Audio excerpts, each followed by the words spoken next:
I lent my body to science. I deeply regret it. The windows were boarded up with rotting wood. The big decorative tooth that used to hang above the front door was long stolen, and the wiring in the hall had been yanked out, leaving jagged scars across the entryway. The old building was systematically stripped of all history and value until it was just a concrete husk of better times. The only thing that still remained was the dentist's chair. It sat in the middle of the room, surrounded by makeshift lights plugged into a generator that hummed impatiently in an adjacent room. After a brief questionnaire, I was asked to sit. Bits of flaking upholstery from the chair clung to my arms like depressed glitter. Neither of the scientists introduced themselves. All I had to go off of were the nametags on their lab coats. Dr. Barrett seemed to be no older than 40, but his face was wrinkled like that of an old man. He had a mop of dark, unkempt hair and conducted our interview in a similarly disorganized fashion. He asked many of the questions multiple times and seemed frustrated at any amount of pause I took before my answers. As I spoke, one of his eyes kept on drifting towards the unlit corners of the room, as if someone were judging his performance. Dr. Oliva, a stout, stern-faced woman of about 60, spent the initial part of the interview in complete silence. As I answered Dr. Barrett's repetitive questions about my medical history, she stood by one of the blinding light towers at the far end of the room. It was only once Dr. Barrett asked me to sit down in the dentist's chair that I heard her speak. "Strong specimen," she told Dr. Barrett when he went to confer with her. "This is acceptable." Once I was sat in the chair, Dr. Barrett drew my blood, took a saliva sample, and then, with complete disinterest, checked my teeth. He didn't seem to know what he was looking for and approached the inspection with the gentleness of trying to fish one's keys out of their pocket. When Dr. Barrett was done digging around in my mouth, he asked if I had any dentistry work done, fillings, extractions, things of that nature. With some amount of pride, I told him my teeth have always been in perfect health. My answer moved none of the wrinkles on Dr. Barrett's face, yet it seemingly pleased Dr. Oliva. "Good," she said from the edge of the room. "Scan him." The machine that Dr. Barrett brought out fit over my head like a helmet. It was heavy and carried within its confines a sharp smell of disinfectant. Neither Dr. Barrett nor Dr. Oliva inspired any confidence. I was uncomfortable all through our interaction. Yet it wasn't until the helmet was on my head that panic seized me. My ears filled with a shrill sound that echoed dial-up internet. A blinding green light passed across my face twice. Had it passed a third time, I would have ripped the headpiece off, but instead the light went dark. Soon, Dr. Barrett was taking off the helmet and offering me napkins to dry my face. Soon, Dr. Oliva was handing me an envelope filled with money. Neither of the scientists thanked me for participating in their study. Dr. Barrett just led me through the stripped hallways, walked me to the door, and reminded me that if I told anyone about being paid for my contributions to science, my earnings would be subject to a national research tax. The sunlight and reasonably fresh air lifted my spirits. No longer fearing meeting my end in an abandoned dentist's office, I even found a trace of humor. With a wink and a smile, I told Dr. Barrett I don't recall partaking in any study. He did not find my joke funny. The initial invitation to be a part of the research project came to me in the form of a flyer glued to a rusty lamppost. Aside from the address and the promise of payment, there was scarcely any information about the nature of the research. My head was buzzing with questions on my way home, but by the time I locked the door and counted the money in the envelope, they were washed out with bliss. The money I got paid to be scanned wouldn't amount to much in the West, but it was a boon in my corner of the globe. I still didn't know what sort of scientific pursuits I had aided, but I did know I was paid enough to satiate my landlord and keep my belly full for a couple of months. For about 2 weeks after the scan, I found my tongue going numb from time to time, but I didn't make much of it. The pay from the experiment was good enough to not worry about slight discomforts. I hoped that I would find some steady employment in those months of leeway, that as long as my bout of unemployment was, it would come to an end eventually. It didn't. No steady source of income presented itself, and week by week I was finding myself slipping into a dire financial situation once more. Kerbin and I used to build sandcastles together on the playground when we were children. Our friendship had waned since the days of grade school, but I still kept in touch with the man through social media. Kerbin's financial situation was not much better than mine, but every couple of months he would be tasked with recruiting labor for under-the-table construction work. When I saw him post up a call for 12 men to join him for a project, I didn't hesitate. I needed the cash. An invitation to the sites which Kerbin organized never came with any additional details, but what Kerbin lacked in information he made up for in cash. Usually, tools would be provided by our employers. As I left the house, however, I grabbed a hammer I inherited after my grandfather passed. The tool was worn and nearing the end of its usefulness, but having it in my jacket made me feel safe. I considered it more of a good luck charm than anything else. The crew gathered in a parking lot at the edge of the city early the next morning. Judging from the faces around me, I could tell that none of us were having a good year. We were all eager to get to work and get paid. Yet when our means of transportation arrived, the resolve of the group faltered. A gray transport truck coughed its way into the parking lot. The driver wore a faded leather jacket and had a scar on his face that turned his right eye milky. He unlocked the back of the truck and, without any introduction or pleasantries, ordered the construction crew to get in. The man with the scar carried himself with the sort of bravado that made connections to organized crime a certainty. Some of the workers didn't like that. When they tried to leave, however, Corbin eased their qualms. The job, much like every other construction job he ever offered, existed in a legal gray area. It paid, so accordingly, whatever worries they had would be forgotten by sundown when they were walking back home with an envelope full of bills. I have worked my fair share of shady jobs and had little worry about the man in the truck, but I was impressed by how quickly Corbin soothed the resolve of some of the more nervous workers. Within less than a minute, even the most vocal of Corbin's detractors were calmly sitting in the back of the truck. They worried about the gruff driver and the cryptic nature of the construction project, but Corbin eased those worries with just a few sentences. The man had a way with words. Little did we know that by getting into the truck, we had passed a point of no return. The 40-minute drive in the back of the truck was kept lively by stories and song. Not long after we had set out, one of the workers produced a flask of homemade moonshine that was passed around the group. On the first round, Corbin partook himself, but by the time the canteen of jet fuel made its second lap around the group, he suggested the drink be put away. A bit of alcohol was good for the soul, but too much would make us careless and clumsy. When the door of the truck finally opened, the group once again found themselves troubled. We were dropped off at the edge of a dirt path leading through a forest. Two guards wearing military fatigues and riot helmets which obscured their faces flanked the construction crew. The driver of the truck did all the talking. Casually, as he chewed on a hand-rolled cigarette, he told us that we were to travel to the construction site in the company of our escort. When some of the men protested these strange conditions, the driver simply shrugged and suggested that they shouldn't have gotten on the truck to begin with. Corbin, once again, spoke to the group. I must admit that even I was uncomfortable with the presence of the armed men. Yet Corbin put my mind at ease. He himself only knew that we were hired to replace a set of stairs. The money, however, was well worth it.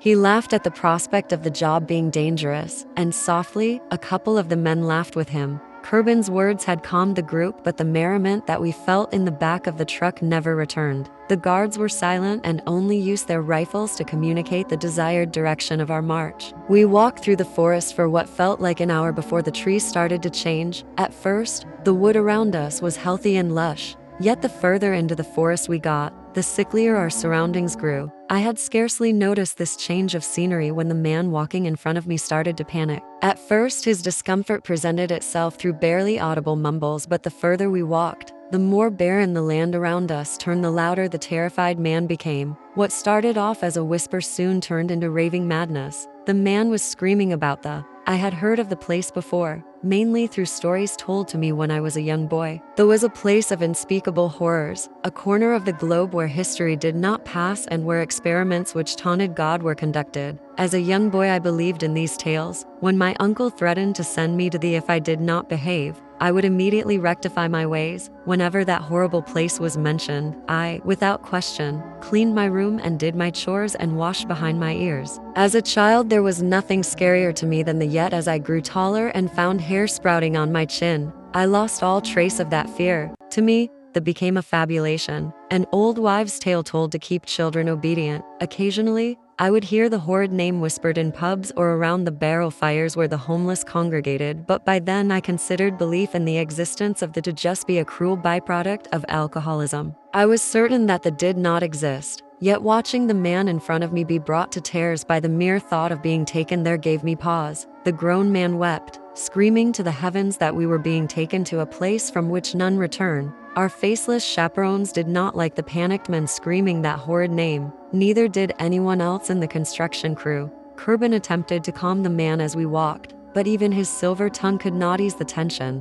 When words did not work, Kurban finally seized the man by the shoulders and shook him. This, for a mere moment, seemed to calm the panicked soul. The man apologized to Kurban, the rest of the work crew, and even the guards, instead of continuing down the path. However, the man dropped to his knees and started to busy himself with the cold earth below. He lay prostrate for a moment, but then, with deadly swiftness, he rose to his feet and leaped at one of the guards. Armed with a fist-sized stone, the man managed to crack the glass of the guard's helmet. That is all he managed. The guards were both strong specimens. Within seconds, the panicked man was lying on his back and being pummeled with their fists. Were it not for Kurban's interjection, the man would have been beaten to death. Kurban managed to calm the guards with promises of obedience, yet they spoke nothing in return. They simply lifted the bloodied worker by his arms, pushed him back into the file and motioned with their rifles for us to continue our walk. The sudden burst of violence had made me grip the hammer in my jacket, but something else quickly seized my attention. Only a part of the visor was missing,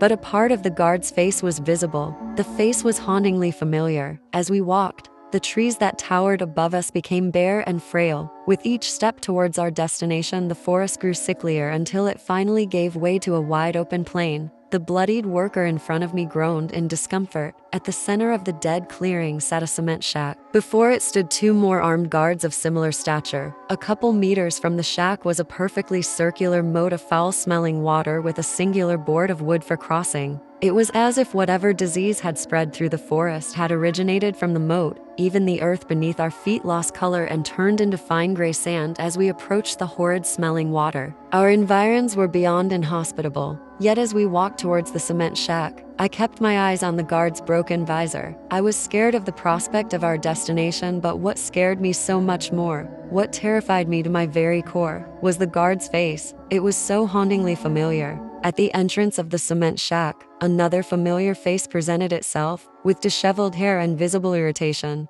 Dr. Barrett greeted the construction crew. The scientists began to detail the construction project we were summoned for. Apparently, we would take an elevator underground into a scientific compound where we would be tasked with replacing a set of metal stairs that had collapsed. Dr. Barrett started to explain how the construction would have to be kept completely secret, until he suddenly went silent. He stared at the bloodied man and demanded an explanation. Dr. Barrett aimed his questions at the guards, but they did not speak. Kurban, with the slightest tinge of nerves in his smooth voice, explained the situation. One of the men had simply had a nervous episode through the forest. The unprofessional behavior would not repeat. The bloodied worker let out another pained grunt, as if in agreement. Dr. Barrett scarcely paid any attention to the injured worker or to Kurban. His focus was solely on the two guards that accompanied us through the walk. He viewed them with absolute disdain. Halfway through Kurban's peacekeeping explanation, Dr. Barrett simply sighed and waved us into the cement shack. The scientist's one good eye stayed glued to the masked guards. Yet as I passed him, he ordered the group to stop. He recognized me.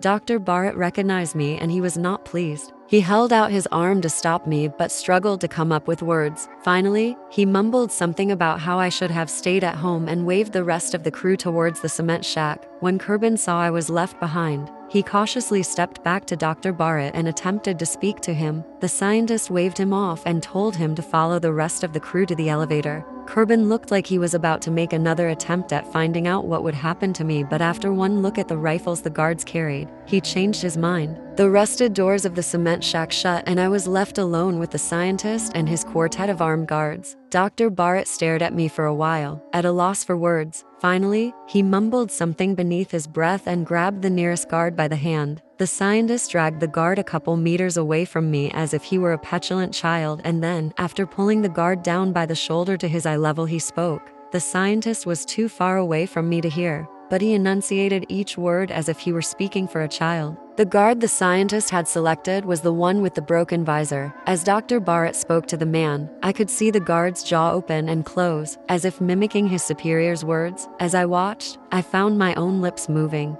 "Do you understand?" Dr. Barrett asked. Once he finished his explanation, he spoke as if he were speaking to a 7-year-old with brain trauma. "Can you follow instructions?" In response, the guard let out a grunt. This seemed to both disgust and satiate the scientist. "On behalf of the United People's Institute of Science, I apologize." His eyes shifted to me and his speech attained the pattern of speaking to an intellectual equal. You should not have been allowed to get this close to the facility. There have been changes in leadership roles recently. You see, it is no excuse though. You have our sincerest apologies." Before I had a chance to make sense what the scientist was talking about, I was shoved towards the moat by the guard with the broken visor. He motioned towards the plank with his rifle. I didn't argue. I walked across the plank and tried to convince myself that the guard would simply lead me back to the edge of the road and send me on my way. Those thoughts, however, didn't stick. In my jacket pocket, my knuckles ached. A few short steps from the plank, I was shoved to the ground and put on my knees. Before I even had a chance to look behind me,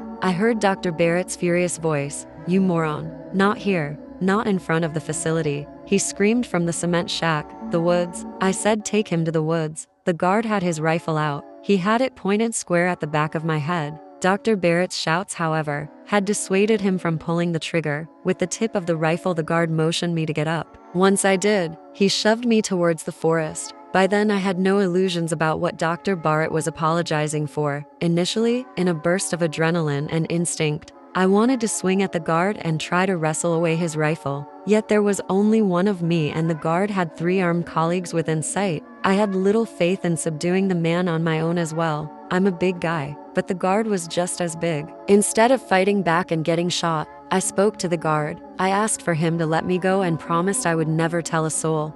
I spoke of my childhood and struggles and the cat I had waiting for me back home. The guard was deaf to all my attempts for eliciting sympathy. When I slowed down my pace to buy time, he would prod me forward with the muzzle of his rifle. We passed the dead earth and sickly trees, and soon enough the forest was green once more. It wasn't far from the spot where the worker struck the guard that he stopped me again. He grabbed my shoulder this time. With a firm grip, he forced me to my knees. I tried to wrestle the guard to the ground, but just ended up falling on my ass. The guard took 2 steps back and raised his rifle. He didn't shoot though. He kept pointing with the tip of his rifle as if he wanted me to turn around. He wasn't comfortable seeing my face. Babbling in fear, I begged for the guard to raise his broken visor. He continued, pointing for me to turn around, but his lips moved along with mine. The wider my mouth would move, the lower his jaw would drop. I quickly realized the reason for the familiar man's silence. He had no tongue. A panicked memory of the scientist shot through my skull, and I elected a change in tactics. With clear enunciation, as if I was speaking to a child, I ordered the guard to lift his visor. I had to repeat the order 3 or 4 times, but eventually, the man relented. With a discomforting swiftness, he moved his left hand from his rifle to his visor and back. Completely void of emotion, yet strangely full of life, I saw a familiar face. I saw my own face. Memories of a blinding green light passing across my face twice, but not thrice, filled my heart. I begged for an explanation, once in all earnestness and then for uncountable times as if I was speaking to an infant. None of it worked. The guard simply stared at me and pointed with the tip of his rifle for me to turn around. When I tried to get off the ground, he pulled the trigger, kindling shot off the side of a tree. The motions of his rifle were becoming more aggressive. I feared that the guard would not wait for me to turn around to take another shot. I had to act. The visor was still up, but I had never been much of a marksman. My aim worried me, but what worried me much more were the eyes staring back at me.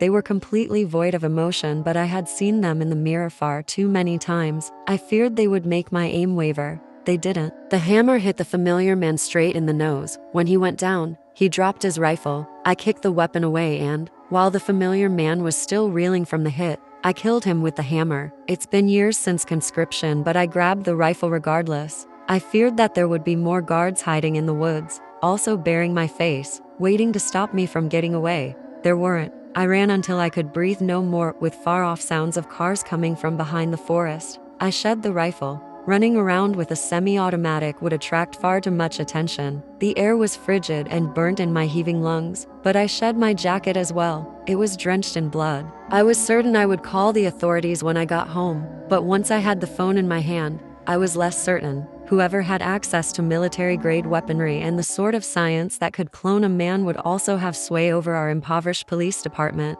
I've tried contacting Kerbin for an explanation, or at least for assurances that he made it out of that strange place alive, yet it's been 2 days and I have heard nothing. I fear for Kerbin and for the rest of the construction crew. But what I fear the most is the consequences of that afternoon I spent in the abandoned dentist's office. I had not seen beneath the visors of the other guards, but they too were tall and unable to speak. I fear that the clone that I killed was not the only one out there.